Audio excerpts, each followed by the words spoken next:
To jedno jutro sam se probudila i odlučila, to je shvatila da ne živim život kakav bih zapravo htjela živjeti. Da sam u krivoj kući, da sam u krivom braku, da sam na krivom poslu, znači sve je bilo krivo. Prvo nas je nazvao šef, gdje smo radile zajedno i rekao je: cure, zatvaram firmu, dobile ste otkaz. Ono najgore je tek bilo za 5 minuta, kada nas je na semaforu prošavši kroz crveno, auto udario sa 180 sa ovratnikom, sva natučena, staklo mi je bilo od glave do pete. Shvatila sam da zapravo za mene novo bolje sutra ne postoji.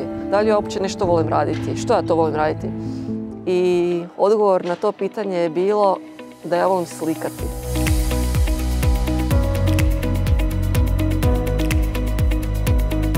Tad je moj nečak nakon godine dana, 3 godine je imao, tražio od mene da mu slikam dječju sobu. Sa Šrekom, sa Tom i Jerryjem, sa Garfieldom, sa Ogijem i žoharima, da je pola sobe noć, pola dan. Ja gledam, teta ti ne zna to nacrtati, znači nema šans. Teta, ali ti to znaš, ti to možeš, moraš. I ja da njega ne razočaram, ja sad idem probat. I zapravo sam nas sve skupa najviše sebe iznenadila jer sam ja uspjela u 2 dana oslikati kompletnu sobu sa svim tim likovima, pretvoriti sobu u dan i noć. Tehnike sam usavršila apsolutno sve, znači više nema tehnika koje ne mogu svladati, znači radim i reljefne slike, znači radim sa zlatnim listićima, radim sa svim mogućim bojama, radim sa svim mogućim materijalima ili kistovima. Najveći problem je bila visina, kako svladati visinu, ali eto, evo, nakon 18 godina i to sam uspjela svladati. Bez straha idem na 5-6 metara, dalje ne idem.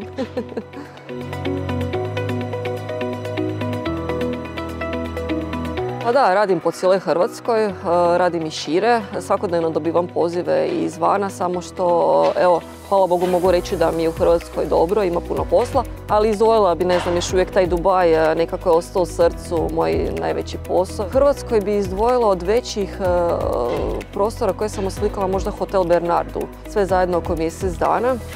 Ali oslikane su sve sobe, bazeni, kozmetički saloni, restorani, kafići.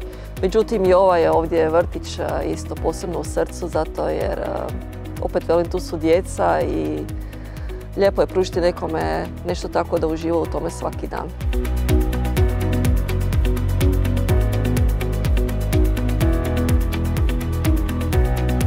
Često su mi govorili: imaš dar, znaš crtati, tebi je lako.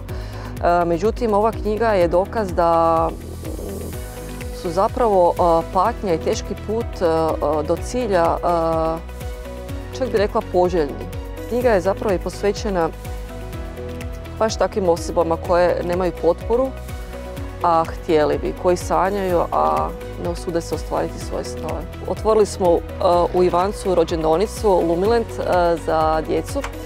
I velika mi je želja da u budućnosti, ako ne i prije, sa tom djecom radim na crtanju, na umjetnosti, na stvaranju i da nekako povežemo igru i samu umjetnost, da prenesem svoje znanje na njih.